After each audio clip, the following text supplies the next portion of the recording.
for the next 7 days. San Fernando Valley, look at that big jump tomorrow. 80, 75 on Saturday, and then back to 78 on Monday. LA County Basin, upper 70s for the next couple of days, and then we drop to 73.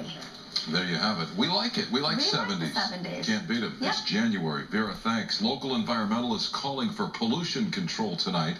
Bottles and other debris tossed on the beach have been collecting into a huge patch of plastic.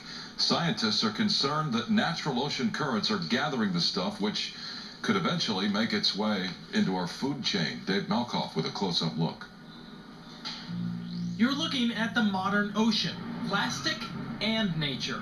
This is what a football field of the North Atlantic looks like if you concentrate it into a mason jar. Bit of a balloon, some styrofoam, some hard plastics as well. The ocean has become plastic soup. Sara Bayles and her husband. I'm a marine biology professor and I teach at Santa Monica College. Admit they're kind of obsessed with the ocean. Sara spends her days picking up Throwaway plastics, single-use wrappers, straws, bottle caps. all of it's usually plastic. In March, they, along with 14 colleagues, will sail from Easter Island to study what this plastic is doing out there. The organization we're working with is called the Five Gyres organization. They have been to the North Pacific, North Atlantic, South Atlantic, and the Indian Oceans, and I've certainly found a lot of these plastic pollutants in each of these mid-oceanic gyres. You know, there might be some debate on the size of these actual gyres and how much is in them, but what is for certain is that every single time we take a water sample, we find plastic. You're going to be in some of the most isolated, clear waters in the world, and yet in the middle of all that, we're going to find huge amounts of plastics. So that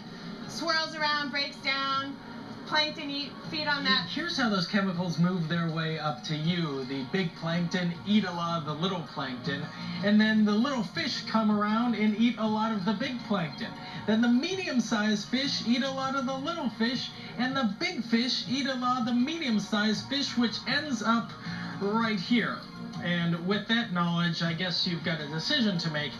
The decision I've made is, well, I'm hungry. Then what ends up happening, of course, we get those toxins, we get those chemicals into our body. Yeah, but get this. You can't clean it up.